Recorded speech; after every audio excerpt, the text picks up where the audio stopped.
Good morning students.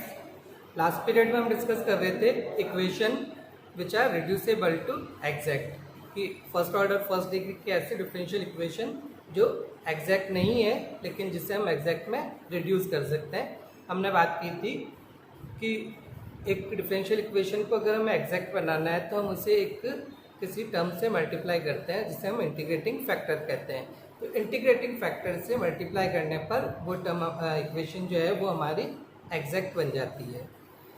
कल हमने बात की थी जिसमें हमने इंटीग्रेटिंग फैक्टर निकाला था बाय इंस्पेक्शन मेथड कि इक्वेशन हमने देख के इंस्पेक्ट करके निरीक्षण करके हमें खुद को ज्ञात करना था कि उसका इंटीग्रेटिंग फैक्टर क्या हो सकता है।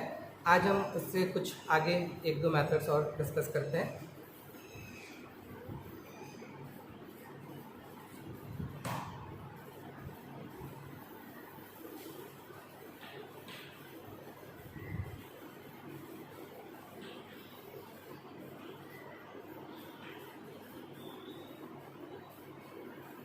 आज हम देखते हैं कि अगर हमारी डिफरेंशियल इक्वेशन कुछ इस तरह की हो, जनरल हमारी differential equation M D X plus N D Y equal to 0 type की होती है।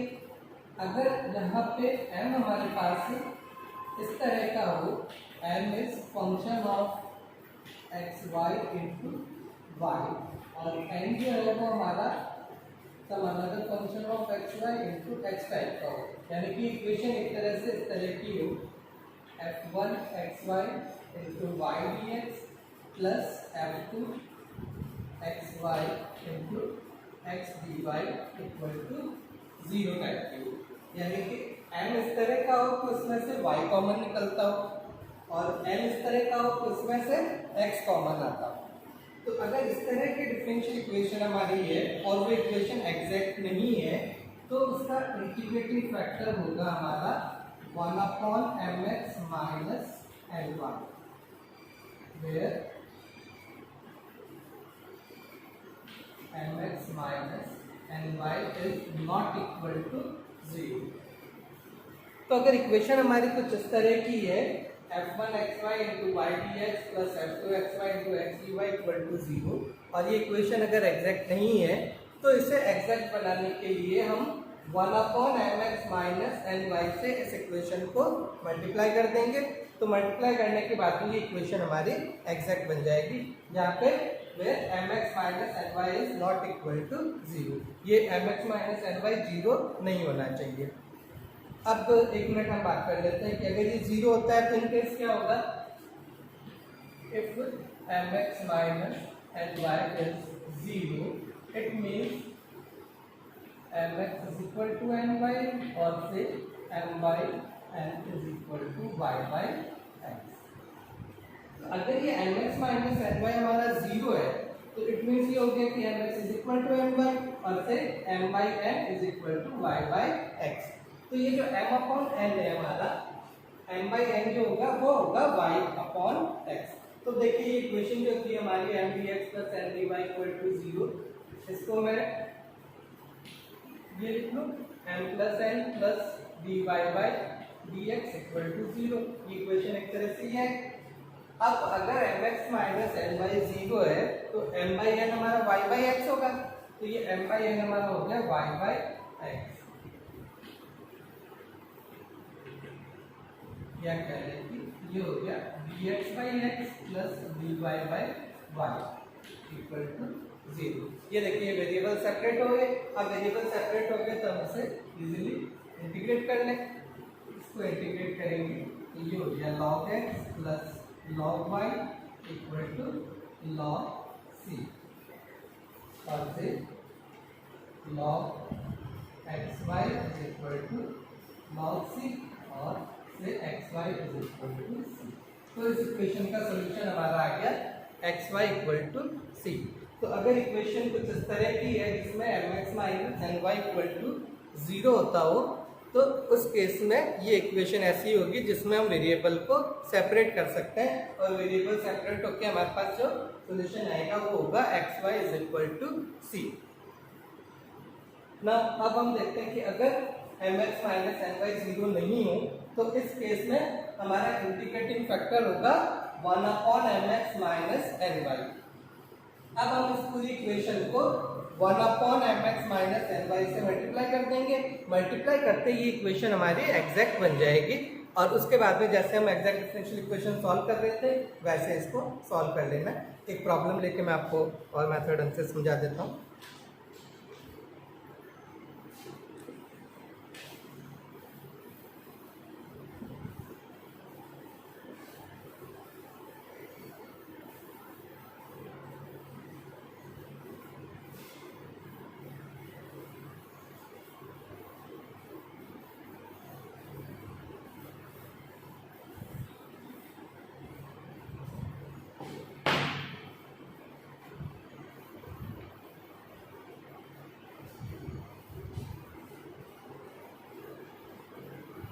ये देखिए मान लीजिए आपको ये इक्वेशन दे रखी है x³ y³ plus x² y²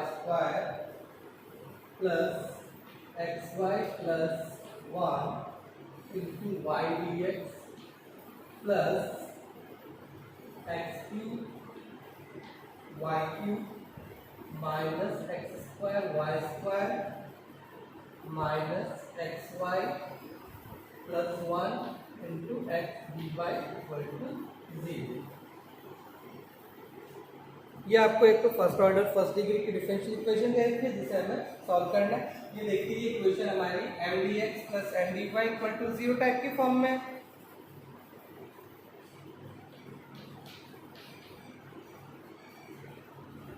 यहाँ पे देखिए एम जो है मेरा वो है x³ y³ plus x² y² plus xy plus 1 into Y और n है मेरा x³ y³ minus x² y² minus xy plus 1 into x। अब सबसे पहले मैं चेक करता हूँ इक्वेशन मेरी एग्जैक्ट है या नहीं है। तो चेक करने के लिए मैं delta m by delta y निकाले अपन। तो इस m को हम y के सापेक्ष आंशिक अवकलन कर लें। तो ये देखिए क्या मेरी थी x³ y³ इंटू y यानी x³ इंटू y की पावर 4। y के सापेक्ष आंशिक अवकलन करेंगे, x हमारा कांस्टेंट, ये x³ तो हमारा एज इट इज रह गया।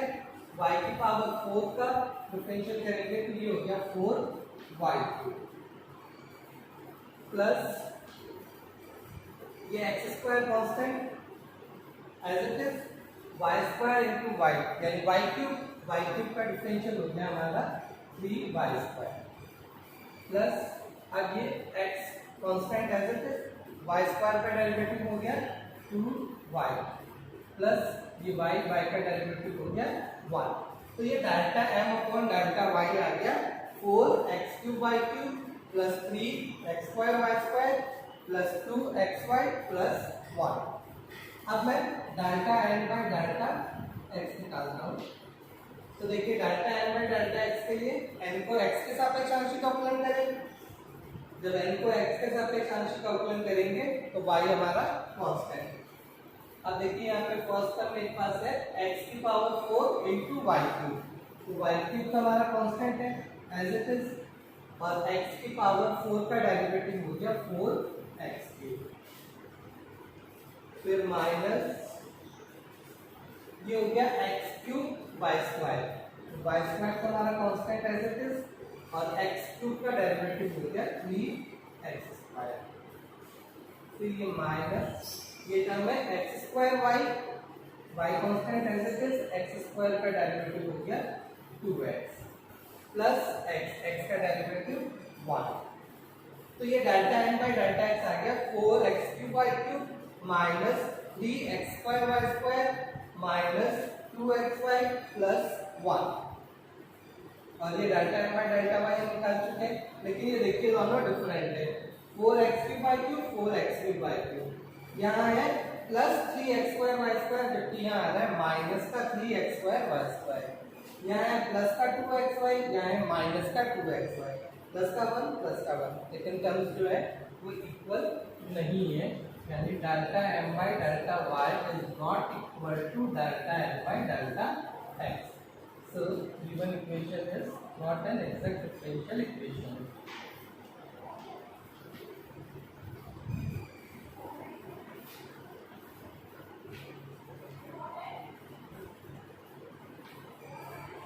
अब देखिए ये इक्वेशन अगर एग्जैक्ट नहीं है तो क्या हम इसको एग्जैक्ट में रिड्यूस कर सकते हैं?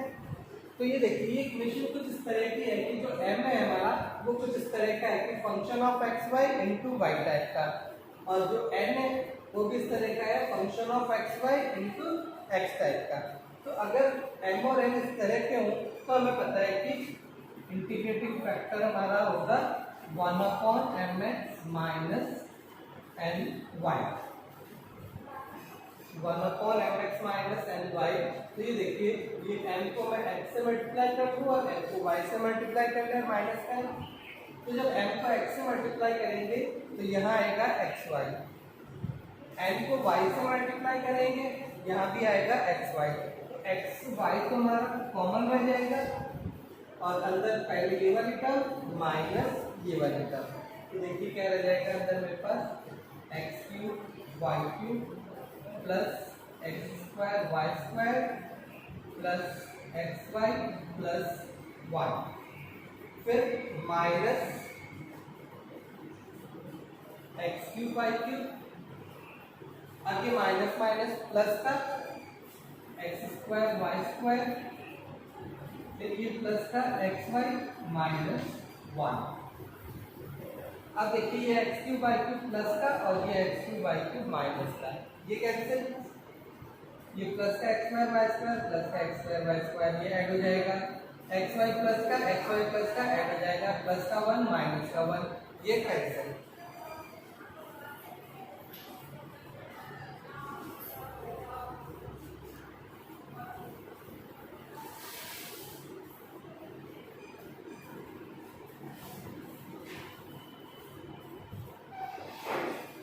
इंटीग्रेटिंग फैक्टर मेरे पास रहेगा 1/1 x Y into 2x square Y square plus 2x Y.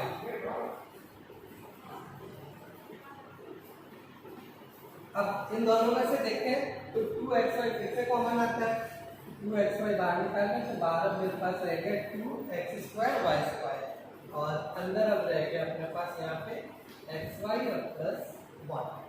तो ये इंटीग्रेटिंग फैक्टर इसका आ गया 1/2 x square Y square into x Y plus one. ये हमारी गिवन इक्वेशन को मैं इक्वेशन नंबर 1 कह दूँ, multiply equation first by integrating factor. तो अब इस इक्वेशन को हम इस इंटीग्रेटिंग फैक्टर से मल्टीप्लाई कर लें तो देखिए हमारे पास आ जाएगा x cube Y cube plus x square Y square plus x Y plus one into y upon 2 x square Y square into x Y plus one plus x cube Y cube minus x square Y square minus x Y plus one x D Y upon 2 x square Y square into x Y plus one equal to 0।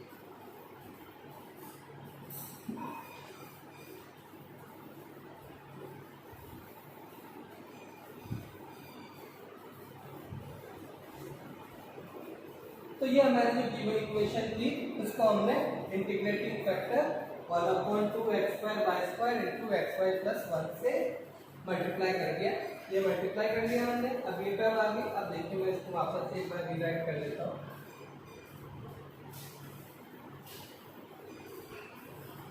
थोड़ा सा easy हो जाएगा। ये देखिए इन दोनों में से x square Y square common आता है अपने पास, तो यहाँ इन दोनों में से मैं x square Y square common ले लूँ तो अंदर मेरे पास रह गया x Y plus one plus x Y plus one into y d x और अपॉन में मेरे पास है 2x square Y square into x Y plus one. यहाँ पे देखिए x cube Y cube minus x y, इसमें से मैं देखता हूँ तो एक्स वाई कॉमन, अंदर मेरे पास रह गया x square Y square minus one और माइनस अंदर ये रह गया x square Y square minus one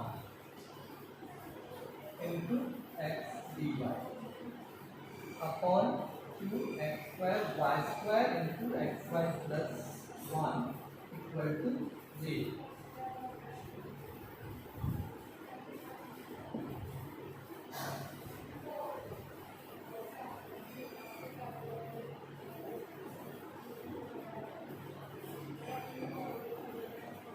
अब देखिए यहाँ पे इसमें से मुझे X Y plus one common मिल जाता है, क्योंकि ऊपर रह गया मेरे पास X Y plus one into X square Y square, यहाँ पे रह गया एक्स स्क्वायर वाई स्क्वायर और प्लस यहाँ पे रह गया one plus one y upon two x square Y square x Y plus one plus, अब यहाँ पे देखिए इन दोनों में से x square Y square minus one ये कॉमन आ जाता है। मैं चाहूँ तो सीधे लिख लेता हूँ आपके यहाँ, तो x square Y square minus one common आएगा, जिससे हम x Y plus one into x Y minus one भी लिख सकते हैं, और अंदर यहाँ पे रह गया एक्स वाई माइनस वन, तो एक्स वाई माइनस वन का होल स्क्वायर हो गया एक तरह से इंटू एक्स डी वाई, और अपॉन में हमारे पास है two x square Y square into x Y plus one equal to 0।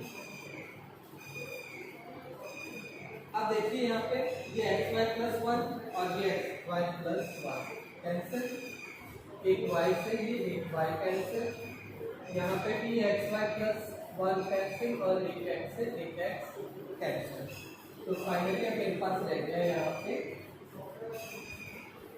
Terms में सेपरेट कर लेता हूँ, क्या रह गया था X square Y square plus one upon two x square Y, यानी X square Y square upon two x square Y plus one upon two x square Y plus यहाँ रह गया था एक्स वाई माइनस वन का whole square को ही लेते हैं, तो ये हो गया x square Y square upon में two x Y square, middle term हमारी माइनस का two x Y upon two x Y square plus one upon two x Y square,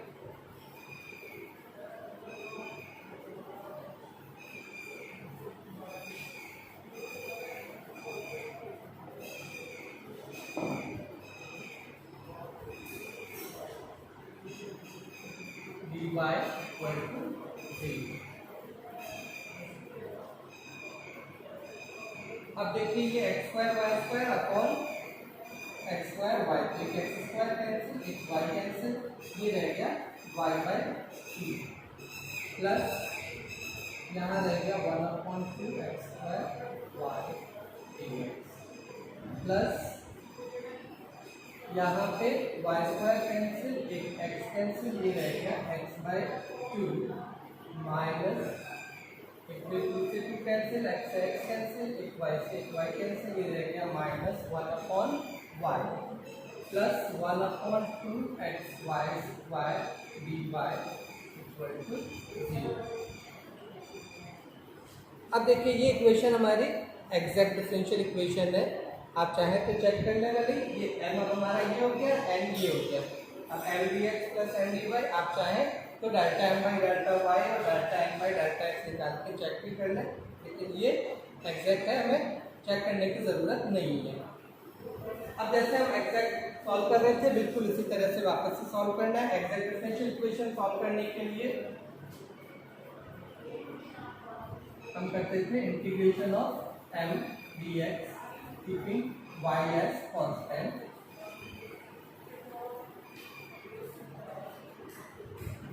integration of m ये आ जाएगा y by two plus one by two x square y d x, where y is constant, तो ये Y by to का हमारा constant है into one का integration ये हो गया एक्स, ये टर्म तो हो गई x y by two plus one by two y, ये तो constant, one upon x square का इंटीग्रेशन माइनस 1/x, x की पावर -2 है तो इसका इंटीग्रेशन हो गया x की पावर -2 + 1 अपॉन -2 + 1, यानी x की पावर -1 अपॉन -1 यानी -1 अपॉन x, या करेंगे xy/2 -1/2 xy। ये आ गया हमारा इंटीग्रेशन ऑफ m dx।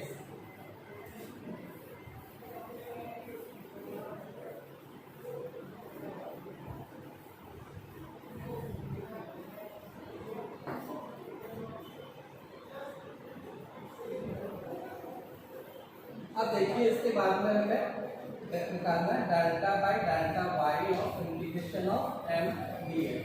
तो इसको y के सापेक्ष आंशिक अवकलन करना है, तो इसका y के सापेक्ष आंशिक अवकलन करेंगे तो x हमारा कांस्टेंट, तो ये x/2 constant as it is, y का डेरिवेटिव हो गया 1 माइनस ये 1/2x कांस्टेंट और 1 अपॉन y का डेरिवेटिव हो गया -1 अपॉन y²। तो ये delta by delta y of integration m dx ये हमारा आ गया x/2 + 1/2 xy²। अब इसके बाद में हमें निकालना है n minus delta by delta y of this. n देखिए n हमारा था x/2 minus 1/y plus 1/2 xy², minus हमें ये करना है minus x/2 minus 1/2 xy²।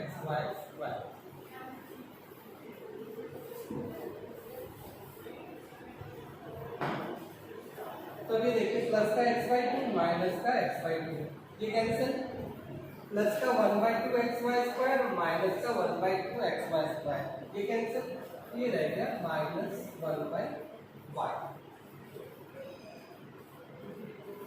Now ये इंटीग्रेशन इसको हम p नाम ले लेते हैं और इसका जो इंटीग्रेशन आएगा integration of n minus delta delta y of integration इसको हम q कह रहे हैं -1 अपॉन y dy, इसका इंटीग्रेशन हो गया माइनस log y। अब हमारा जो फाइनली रिजल्ट जो आएगा वो होगा p + q = c, where p is xy/2 minus 1/2 xy and plus q is minus log y equal to c। तो ये इसका फाइनल रिजल्ट जनरल सॉल्यूशन हमारा ये आ गया xy/q minus 1/2 xy minus log y equal to c। तो ये इस तरह से हमने देखा कि एक फर्स्ट ऑर्डर फर्स्ट डिग्री की डिफरेंशियल इक्वेशन जो एग्जैक्ट नहीं थी लेकिन एग्जैक्ट में रिड्यूस हो सकती थी। इक्वेशन जो थी वो कुछ इस तरह की थी कि m में y कॉमन आ रहा था और n में x कॉमन आ रहा था। तो इस इक्वेशन को एग्जैक्ट बनाने के लिए हमारे पास इंटीग्रेटिंग फैक्टर होगा 1/mx - ny, तो हमने 1/mx - ny निकाला और उसको इस इक्वेशन से मल्टीप्लाई कर दिया। मल्टीप्लाई करने के बाद में ये इक्वेशन हमारी एग्जैक्ट बन गई। एग्जैक्ट बनने के बाद में जैसे हम एग्जैक्ट डिफरेंशियल इक्वेशन सॉल्व करते हैं, पहले हमने इंटीग्रेशन m dx निकाल लिया y को कांस्टेंट मानते हुए, फिर वो जो टर्म आए उसको हमने y के सापेक्ष आंशिक अवकलन कर लिया, उसको n में से माइनस कर दिया, फिर जो टर्म आई वो केवल y की होनी चाहिए थी, वो केवल y की टर्म्स थी, उसको हमने y के सापेक्ष समाकलन कर लिया। फिर ये जो टर्म आ रही है इसको हमने q और इंटीग्रेशन m को हमने p कहा था, तो p + q = c हमारा सोल्यूशन हो गया। तो ये सोल्यूशन आ गया हमारा xy/2 - 1/2 xy - log y = c। Next period में हम इंटीग्रेटिंग फैक्टर फाइंड आउट करने के कुछ और मेथड डिस्कस करते हैं। Thank you.